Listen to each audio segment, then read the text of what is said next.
歐洲長期以來啊，就是只要咬美國這個鈴就有飯吃的情況，這個時代可能一去不回。歐洲人是及早要能夠覺悟覺醒到這件事情。吕特北約的啦，還有這個馮德萊恩的梅洛尼啊，他們基本上跟川普是有私人的交情啊，但是他們基本上對於川普這邊所提供的關稅，去年4月通過，他們就是拖。最近美國非常丟臉，美國這個國家成立是因為美國革命推翻了英國，然後把它殖民地回來，結果英國的國王查理3世跑到美國講說，請大家珍惜民主的價值，這個對美國來講是極大的羞辱。再回到環球大亂線節目現場，第3趴的節目呢，我們要來看到開啟大關稅時代的美國總統川普呢，這位關稅俠啊，又一次被打臉了。怎麼說？美國國際貿易法院呢，近日裁定，川普政府依據貿易法第122條款呢，推動這個全面課徵10%的關稅呢，這個行為被法院裁定是不好意思哦，再次違法，不能來做。那麼法官判決的理由就是，川普簽署的公告中呢，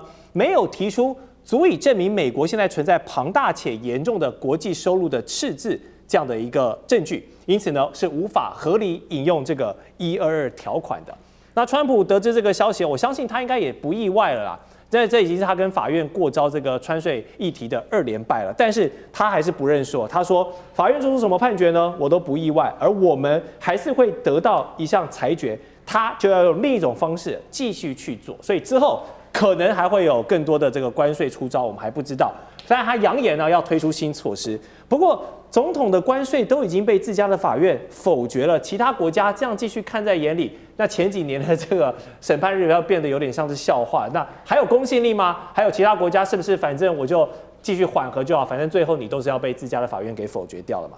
議員怎麼看？有沒有國家會繼續這個信任川普？有啊，就是我們呢，對吧？早就說過了，要宣判不要急着去談什麼 ART， 結果宣判之前大力的去談，談完之後，哇，這個美豬美牛的內臟，然後還有放寬發芽的馬鈴薯，甚至為踢爆，甚至我們很多農藥的殘留標準也都放寬。美國還对我們的校園禁止基改食品大有意見。未來可能也要放寬，這都還不含什麼台積電那些半導體的東西，對不對？那請問放寬那麼多，最後如果川普全面敗訴，不能再課關稅，那我們前面這些談的白送啊，白送。其實現在就是白送，因為我們付出這麼多，換來叫15%，然後15%就全球都15%，沒談的也15%，我們已經是白送。所以主持人問得很好，還有哪個國家會傻傻的信任川普？就是我們啊，好，那我們也看到了，川普的這種無視司法、我行我素的傲慢態度，就法官判他不行，對吧？那他就繼續另外的另起爐灶，反正總有一條法律他要能夠拿在手上，要來對全球課關稅。那如果我們光看自己不準，我們來看一下歐盟其他國家都是怎麼做的。面對反覆無常，而且已經是無理取鬧的川普，歐盟呢已經放棄幻想，轉向了什麼？同步、對等，而且升級的反制。你對我做什麼，我就對你做什麼，對吧？你對我課關稅，我也對你課關稅。為什麼我要去給你什麼擴大投資啊，然後放寬貿易的進出口啊？看一下歐盟哦，它立刻啟動所謂叫貿易火箭筒，清單高達260億的歐元。在今年3月份，美國對全球鋼鋁加徵25%關稅，沒過多久，歐盟就幹嘛？立刻反制嘛。所以現在也是啊，他要求歐盟呢7月4號之前要幹嘛幹嘛，歐盟呢也沒有再甩他，所以歐盟已經準備好啟用了叫反脅迫的工具，可以限制美國企業的市場准入，而且實施出口管制，這也是直接打到了美國科技巨頭的要害。所以德國的副總理更明確表示，如果美方加徵關稅，歐盟呢會反制。那加拿大呢也蠻厲害的，為什麼？因為他先前也曾經說他要組一個超級反川普貿易聯盟啊。那當然到目前也過了一陣子，他這個聯盟不知道組起來了沒有？但是他就是要聯合世界上其他所有國家幹嘛呢？在貿易上，不是說美國排擠我們，是我們要排擠美國。對。那再來，所以啊，這個跨大西洋的關係，歐洲的領導人基本上一致譴責美國把關稅當成是霸凌的手段和勒索的工具。德國的總理默茲他也講說，川普就是要打擊整個歐洲嘛。所以川普在前一陣子也是把歐洲的幾個國家領導人通通都罵了遍，對吧？然後反正北約的也罵，然後呢德國、法國，反正他每一個都罵，因為覺得你們如果不理我幹嘛呢？那我就對你們課關稅。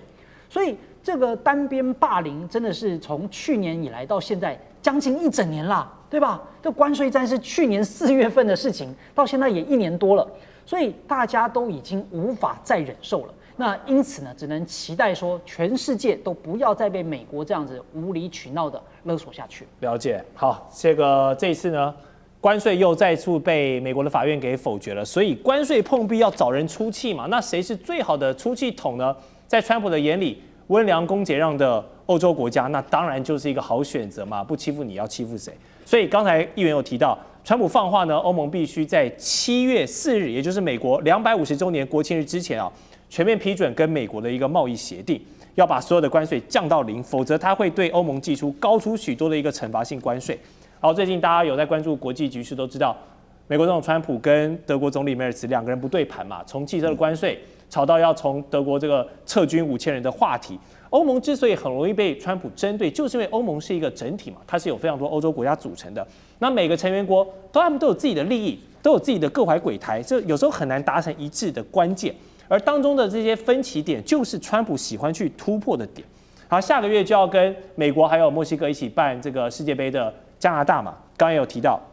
要組這個反川普聯盟，現在進行的怎麼樣？我們持續觀察。最近也是跟他南邊的鄰居漸行漸遠啊。從卡尼出席這個歐洲領導人峰會的動作，就不難看出歐洲非常有意啊，要拉攏這位北美跟美國最靠近的這個加拿大。好，如今川普再一次擺出這個欺善怕惡的臉色。我想問一下袁老師，你過去也是留歐的，對歐洲非常了解，非常了解。再一次面對這樣的狀況，歐洲人可不可以團結起來，一起抗衡川普？我覺得這個問題啊，要分成幾個層面，要盡量要深入分析。我們從美國那邊學到了民主以及法治啊，那這個問題牽涉到法治，我稍微解釋一下。這個原來的話呢，美國的最高法院判川普的那個關稅政策對等關稅是違憲的，對啊，那個美國總統沒這個權利，所以這個川普馬上就來了一招，說我們收10%的稅啊，現在的話呢，這個10%的稅經過他們的這個貿易法院說也是不合法的，所以已經不合法的東西的話呢，川普就完全不遵守這個法律啊，他說他有別的辦法，他別的辦法的話呢，你這邊我分了4個部分來講，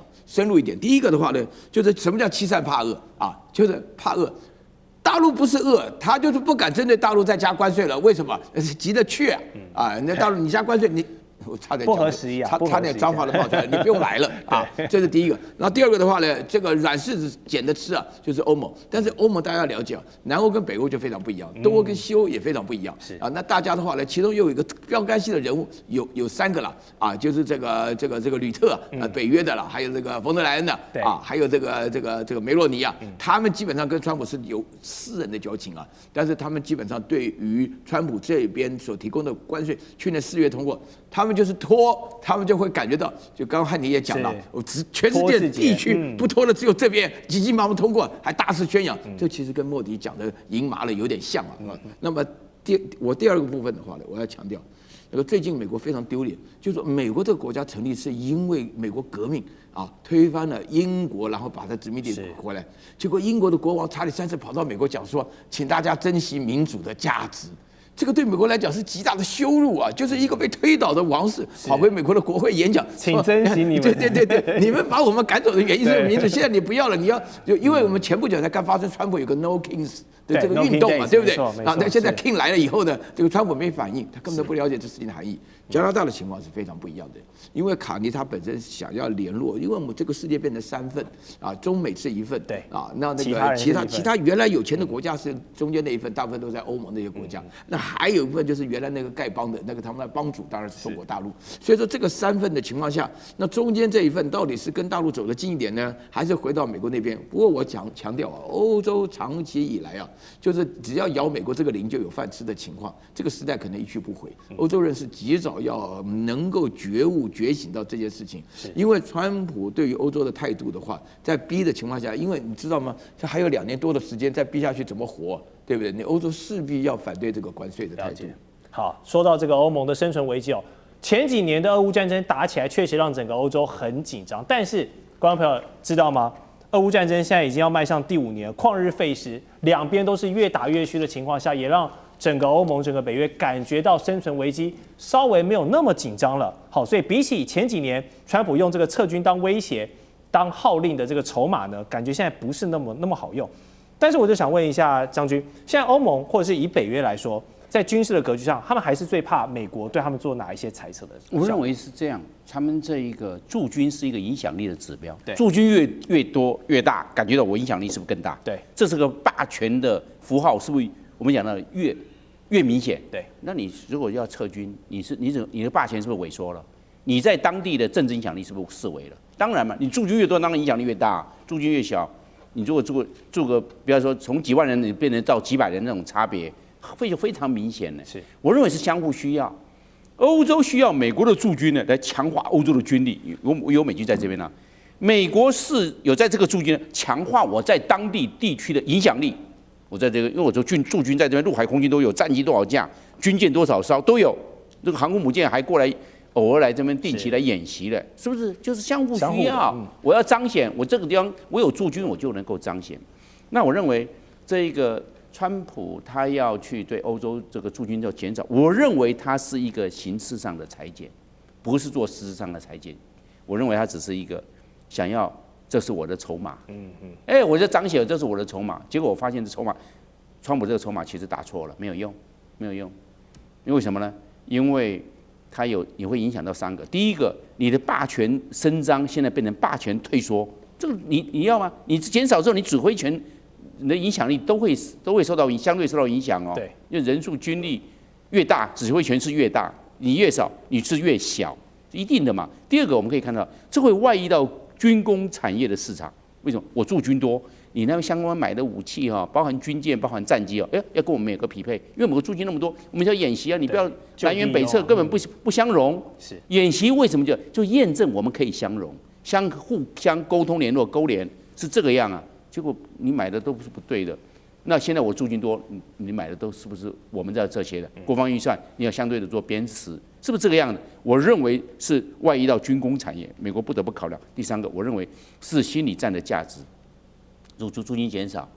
你心理戰，我認為其實川普是打的在心理戰。我減少你趕快接受我條件，要不然你減少哦。人家也看錯了，看穿了。你川普其實這個只是心理戰，是減多減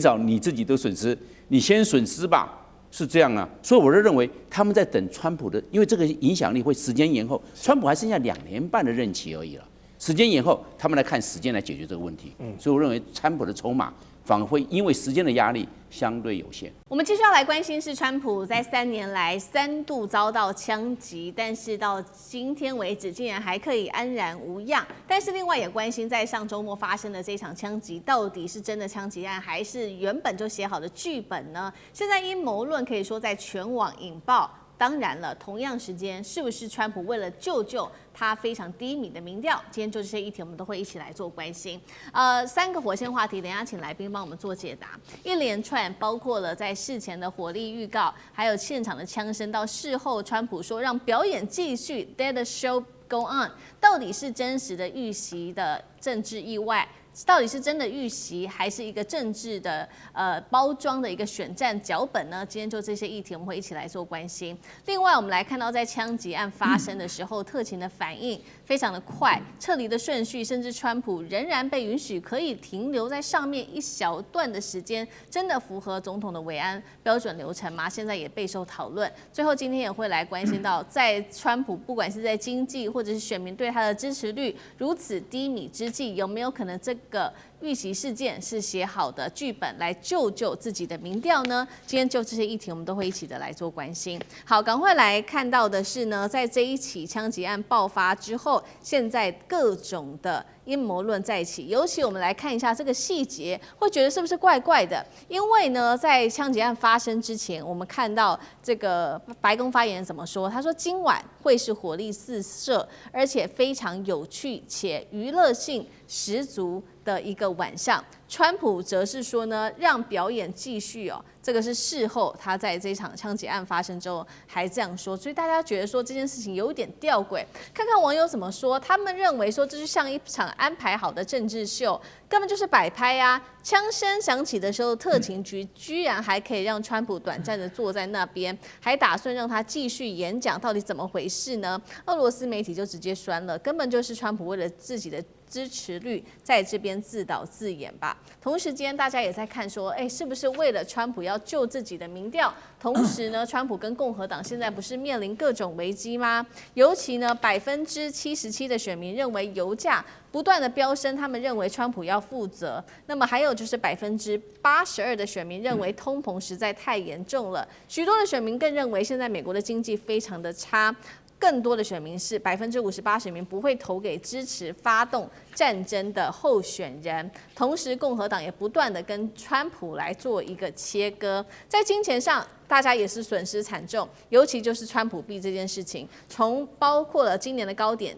去年的高點，1月的高點75美元暴跌了96%，到現在只剩下2.6美元了，投資人叫苦。再來看到的是川普家族路透社的報道，在這當中，戰爭期間狂撈了超過10億美元，那麼人民則是慘遭虧損。他們認為這根本就是權貴自己趁機在這場戰爭當中不斷的獲利，這可能是川普自導自演的一場劇嗎？委員怎麼看？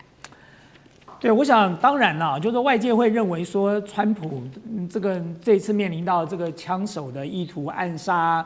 這件事情啊，那麼通常如果發生在各國啦，就是常理來講，當然會凝聚到全民的這個向心力啊，然後呢得到大家的這個同情，然後呢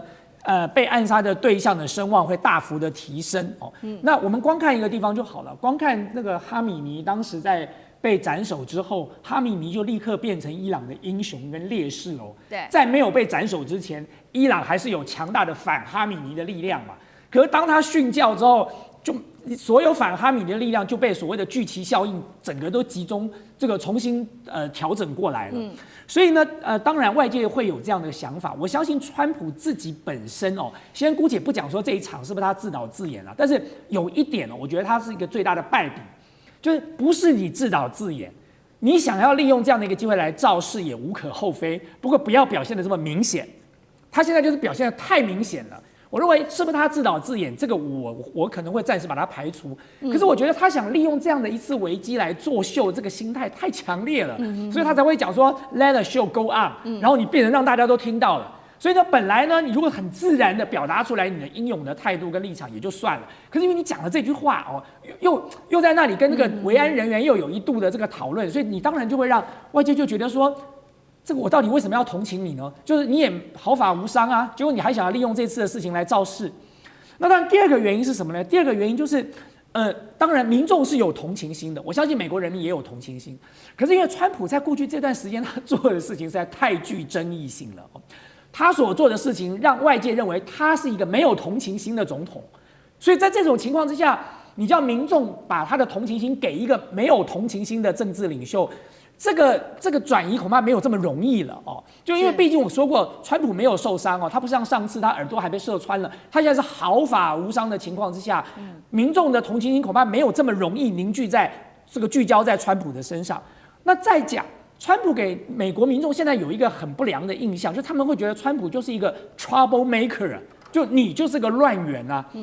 所以呢，為什麼後來你看到這個事後的一些民調，58%的民眾顯然沒有同情川普，因為他們會覺得這所有的 trouble 都是你造成的，國際的問題、國內的問題，不都是你一個人幹出來的嗎？所以麻煩是你惹的哦，那你今天面臨到這個對你有仇恨的人來暗殺你哦，試圖傷害你。但是問題是，這件事情原本是可以避免的，就國內原本可以不要這麼亂的，全球也可以不要這麼亂哦。所以川普自己被塑造成為一個 trouble maker， 那就更難這個達到所謂的聚集效應了哦。那更不要講說川普現在有太多弊案在身上了。你先不要講說這個相關的這些醜聞了，你就光講說他在這一段時間他有沒有操縱股市，他有沒有操縱這個加密貨幣。這些東西都在這個調查跟報道的當中，讓更多的民眾都看到了。所以我當然認為說，川普可能會認為，或者是原本外界會預期會有所謂的聚集效應，因為這件事情，川普就順利過關了。然後呢，他又可以重新得到這個民眾的認可，或者是在同情心的驅使之下，他的民調可以從這個30幾%反彈上來。但是顯然這幾天看起來並沒有這樣的效果哦。那我覺得最主要的原因就是我剛才提到的，這一切都是川普自己搞砸了。好，不管川普是不是自導自演，但是我們看到他在这個發生的槍擊案之後補了這一句，讓這一場戲繼續上演。那讓外界質疑說，你還是在這邊看好戲的心態，甚至想要借由這一場槍擊案為自己的政治做宣傳鋪路。但是我們再來回到有關於陰謀案這件事情，因為呢，當時的撤離現場有點怪怪的。根據了解，是副總統范斯先撤離的。大家在看說，這樣到底是否合理呢？那為什麼就是聽到槍聲的時候，川普還可以短暫的時間留在台上一陣子，甚至好像不用立刻的去做撤離？大家也在看說，這件事情是不是怪怪的？到底有沒有符合所謂特勤的流程？那呂縣長怎麼看？如果我們來看也就是有關於白宮發言人李維特他講說有關於這個火力試射的部分其實講的應該不是槍支也就是我們可以看到因為李維特本人以及川普本人一天到晚指這些媒體 fake news， 那既然大家都齊聚一堂了，那可能會有言語上面的火力試射那我們來看這個是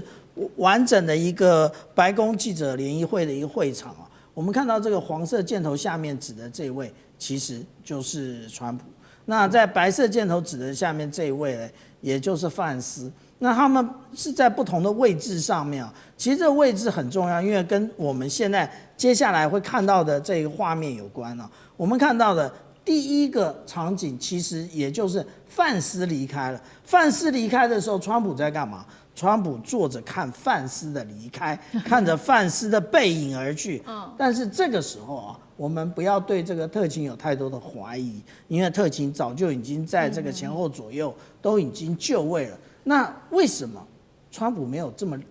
快速的走呢？其實我們這樣講我們如果跟着，因為這都媒體在場，所以拍攝的非常完整我們看到之前會在那邊 Fight USA 的這個川普，這次為什麼沒有？因為其實他離開的時候還摔了一跤。那現在有很多人懷疑川普他的一個身體的狀況。那這一次是不是從這一摔那其實他就已經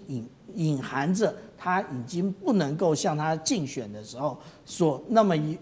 可以臨場反應，而且他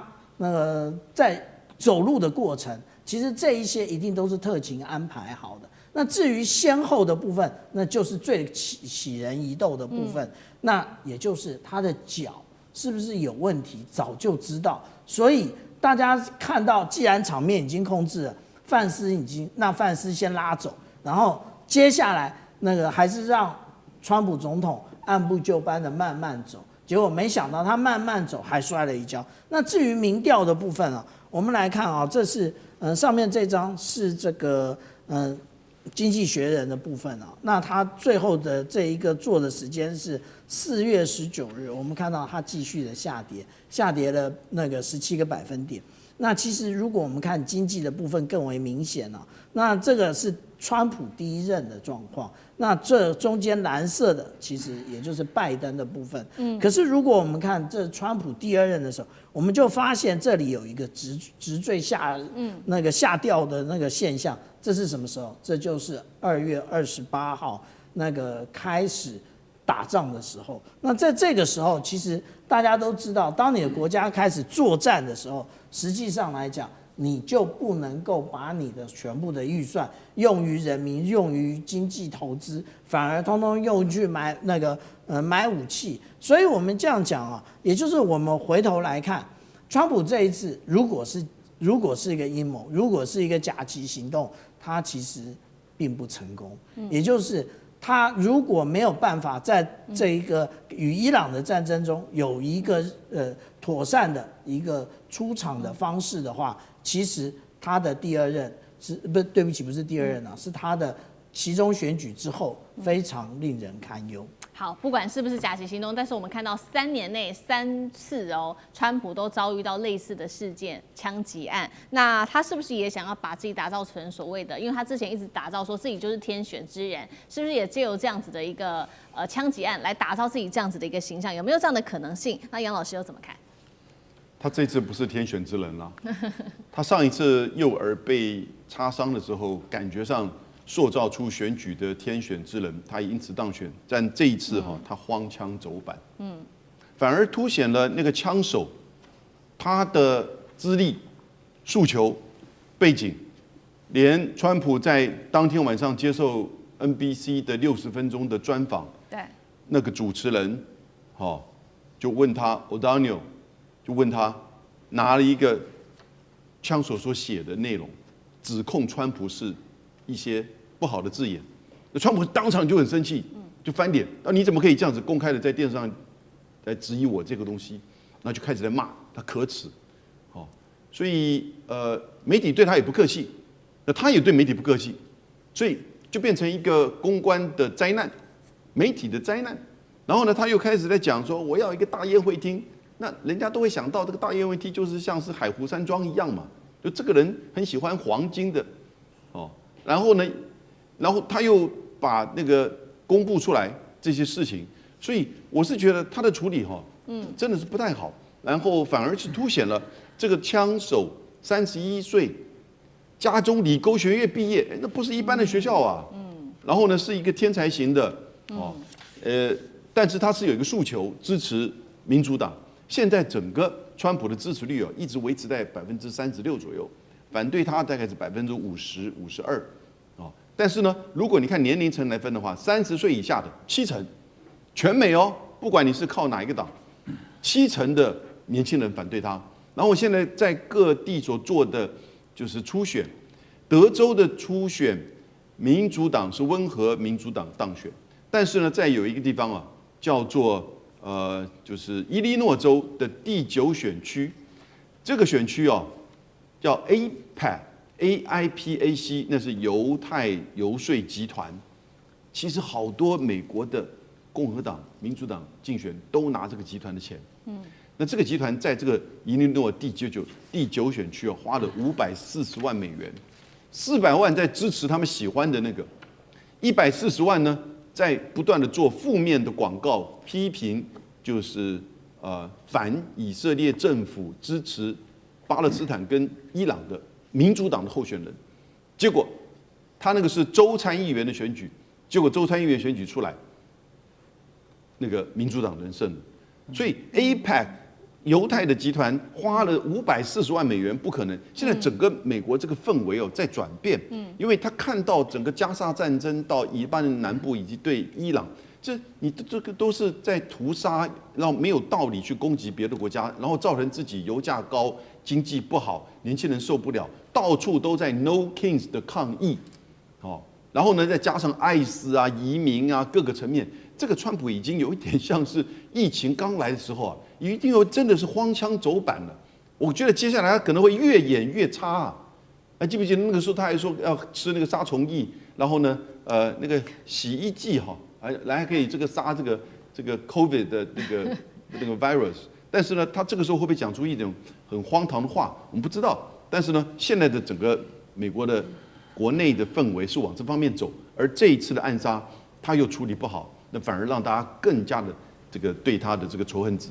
就會更加的高。美軍彈盡糧絕拉警報，赫格塞斯在這個時候還突然間搞起了宮鬥。等一下趕快來看到美國現在軍方的宮鬥劇那麼等一下也會來關心到說，包括了美國的重大的7個飛彈都快要被打光了嗎？重大落點，等一下我們會一次的來看。那麼現在來看到的是，我們看到的是美伊雙方正值最緊張之際，沒有想到五角大廈內部現在卻自己亂了起來。這一位呢是美國的海軍部長，他是費蘭，突然間無預警的請辭了，而且是在這種美伊可能快要爆發大戰之前，沒有想到高層竟然火速請辭，到底怎麼一回事呢？現在《華爾街日報》跟來自於 CNN 的報道特別做了一個爆料，他們認為今天費蘭會突然間無預警的請辭是跟赫格塞斯有關係的。他說呢，赫格塞斯一方面要費蘭說你要麼就主動的請辭，要麼你就是直接被我開除。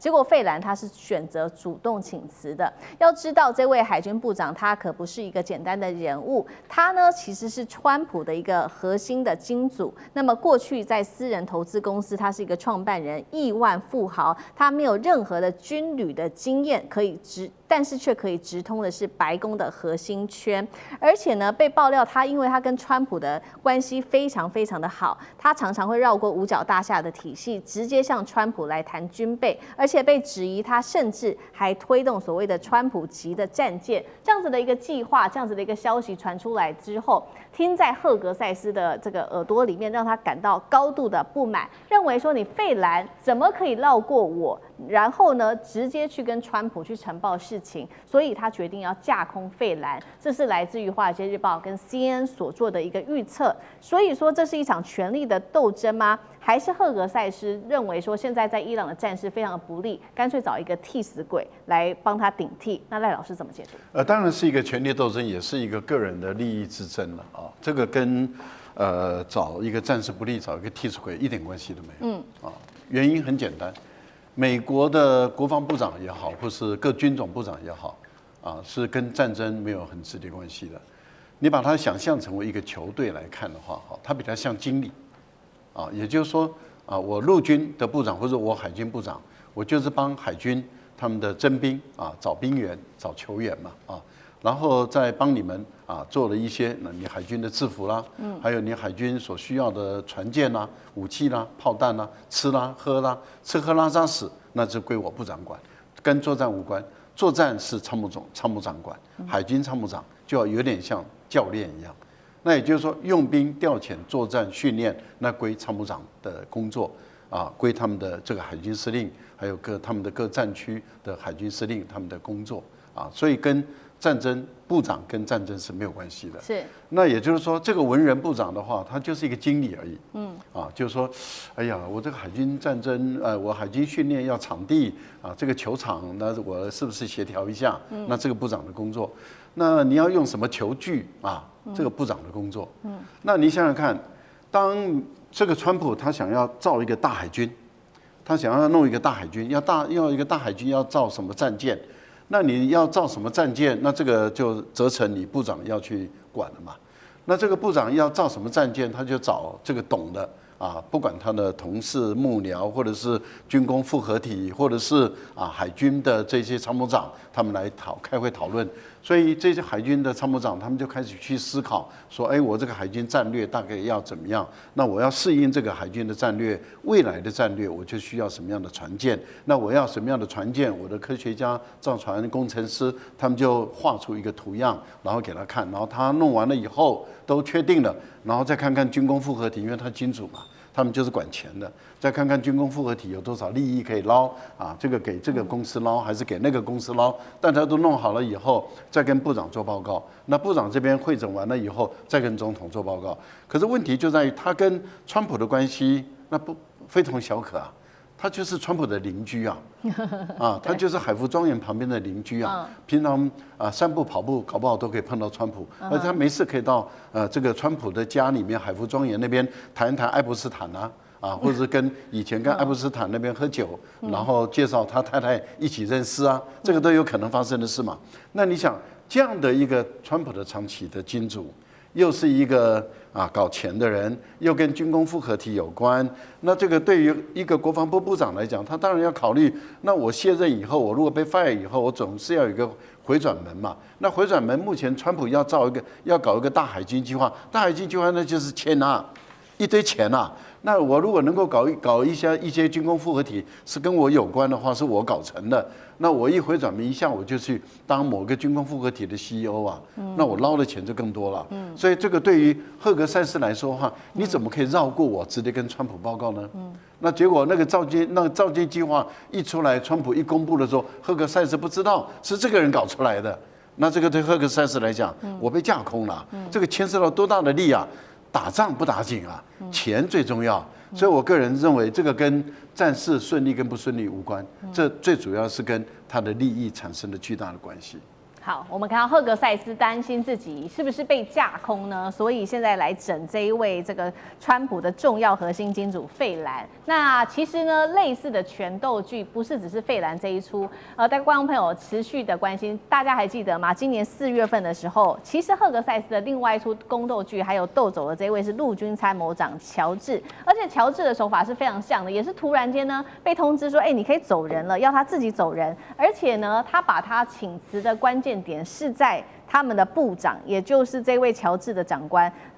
德里斯科休假的時候，他下達的命令，所以德里斯科非常的火大，當時呢還跟赫格塞斯大吵了一架。重點來了，这個德里斯科跟剛剛我們特別提到這位費蘭一樣，是這個有不小的來頭，他是副總統范斯的重要幕僚，還是好朋友。華爾街日報當時就報道，2025年他剛上任的時候，他曾經跟赫格塞斯提議說，來一個安排吧，讓川普呢跟這個副總統范斯到軍中一起視察，然後他還大談了陸軍的改革計劃。當然，這個赫格塞斯聽到就非常的不爽，直接怒嗆說：“五角大廈，一切由我來做主管。”宮鬥劇，楊老師又怎麼看？其實這個大概就是川普的翻版。對，赫德塞斯你不能說他是小川普，但他越來越像川普。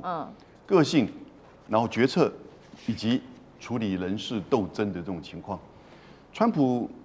也不是太特殊啦，全世界這種政治人物，尤其掌握權力的，其實都很接近。我個人也經歷過類似的這種感受。其實他對於他的周遭的人可能會影響到3個層面的，他都會去排斥。第一，影響他的權力；第二個，影響到他的決策權；第三個呢，影響到他的媒體形象。所以呢，他不太喜歡找同階或者是有能力的人。他喜歡去找比他低階、能力又差，在年齡上、在能力上、在知名度上比他低階，然後能力也差，然後呢，能夠去眾星拱月，能夠去支持他的決策權、他的權力以及他的媒體的這種聚光度。好，不要去隨便猜測哈，我沒有在指任何人。我現在講的是川普跟赫德塞斯。所以呢，你可以看到他們的這些這個人的運用啊。當然就會特別去強調忠誠，強調執行，以及強調你的鬥爭力。鬥什麼呢？鬥政治人物，鬥反對黨，鬥甚至同黨不同意見的人，甚至你在同樣一個體系裡面跟你要唱反調的人。然後呢，鬥媒體，幫你去把媒體的這些可能指責呢引導到你身上，然後你可以在旁邊的觀察。所以這個大概全世界的這種政治人物都很像。只不過是在今天，美國它是權力這麼高度集中，而且又在打伊朗的這個戰爭過程當中，赫德塞斯跟川普都是非常不專業，而且整個過程當中不專業，這個走到底，而把所有的專業，把所有的這些真正有經驗的人，通通趕走，而不能忍受，即使是那種委婉的專業建議，他們都不能忍受，因為什麼？會凸顯出他們的愚蠢呢？所以就用這種鬥爭的方式，你會覺得說這是一個茶餘飯後，這是媒體報道的一個就是材料。但是呢，他就成功的移轉你，把他焦點放在這個權力鬥爭，而他最後呢掌控這個權力，把那個人給趕走。所以我覺得這也是在所有自己感受很深刻的，沒有這個就是整個權力的這種運作，其實大概這個古今中外都是很像，只不過在川普跟赫德塞斯特別的被強調。謝謝楊老師幫我們做個人經驗的一個分享，也用在國際時事上面哦。那另外一方面，我們看到這個一邊是宮鬥劇，但是美國內部要趕快注意到的事情，就是我們剛剛說的嘛，它現在有7大的飛彈，其實都面臨在因為美伊戰事上面用得太快，所以面臨危機。那等一下也請這個酈將軍來幫我們稍微盤點一下，這是 CNN 特別列出來的7款飛彈現在面臨危機。第一個包括了他們的 THAAD 還有愛國者這個剩不到一半了。這個是薩德跟他的愛國者。再來精準的打擊飛彈消耗45%，再來畫面上我們持續看到戰斧飛彈消耗30%，聯合空對地的遠攻飛彈也消耗超過20%，標準3、標準6飛彈消耗20%。現在預估要回到戰前水準需要到1到4年這麼多的時間。現在呢，這個盟友甚至是美國也都開始找一些外援。我們來看到是美軍在沙烏地的基地，現在導入了烏克蘭的無人機系統，要來對付伊朗。將軍怎麼看？我先將這幾種飛彈跟各位觀眾做一個介紹。我們常聽到耳熟能詳，經常聽到。那這些飛彈到底是什麼功能？第一個我們講防空飛彈，防空飛彈就是薩德跟愛國者。那薩德跟愛國者差別在是一個是在大氣層外面它就攔截了，所以薩德是負責大氣層之外攔截的。那大部分攔截的是原來當初設計這個導彈是要攔截這個，比如說是核彈。這個在大氣層外面就把你打掉嘛，那如果重返大氣層之後，那用的可能是愛國者3這款導彈來做攔截。那這兩種導彈很明顯的這個已經是針對這個彈道飛彈來做攔截的。如果說對飛機來講的話，大概用不到這兩款飛彈，這是這個防禦性質的。那攻擊性質就是下面這3種，就是精準打擊飛彈、戰斧飛彈，還有聯合空對地的這種遙控飛彈。那這3個很容易去辨識，一個是陸軍，一個是海軍，一個是空軍發射的攻擊型的飛彈，就是我要去攻擊人家陣地，攻擊人家的這種基地或者是攻擊人家的機場，用這種3種。精準打擊飛彈是陸軍在使用的。這個戰斧巡弋導彈是海軍在發射的，然後聯合空對地的導彈是空軍這個飛機轟炸機在發射的導彈。那另外標6跟標3是什麼？是海軍用的防空飛彈，因為海軍他也是怕這個導彈對他攻擊嘛，所以他必須要有防空飛彈。那我們以前經常聽到提風系統，什麼是提風系統呢？它就是混合了這個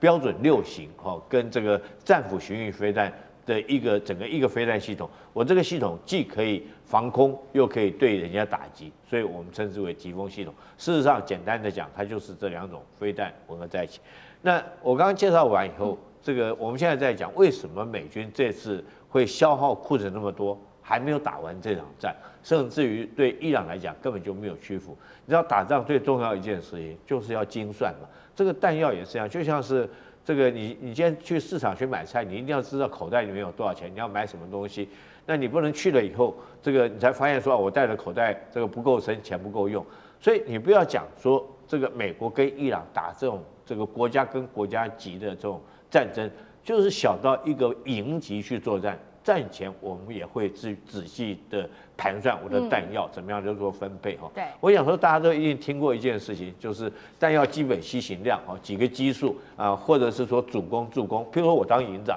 那我底下有2個連這個2個連要去明天早上攻擊，那第一個連負責主攻，第2個連是助攻。那第一連主攻，我可能給他彈藥攜行量就可能給他會比較多，譬如說我會給他到70%的彈藥。炮彈，那助攻連可能只給他30%，那預備隊用的可能又更少，這一定是精算過。那為什麼我會給他這麼多？因為我之前比如說拿望遠鏡去看，敵人那邊有一挺機槍，那邊有一個炮陣地，那邊有一個步兵集結，我算好以後，他要用多少炮彈，我才會給他這麼多炮彈，才能夠決定說你當主攻，你當助攻，而不是2個人叫過來抽籤，運氣不好的抽到主攻不是這個樣子。那美國打這場仗之前，他是不是也應該要對伊朗所有的這目標這個獲得做一番的情報收集？比如說這個伊朗有多少個導彈發射陣地？有多少個機場，有多少個這種雷達設施，你都要很精準的情報收集完之後，那你要開始做火力的分配，誰是由陸軍的導彈去打，誰用空軍的導彈去打，誰用什麼東西去打，那我也要盤算敵人這個伊朗有多少個導彈它的這種我們剛剛講的呼拉姆沙佛姆那種導彈對我攻擊來講的話，那我預估我會要用多少導彈去攔截，我都精算過之後，你才能開始去打這場仗。是。那現在很明顯的，美國是說當時情報誤判錯誤就沒想到伊朗這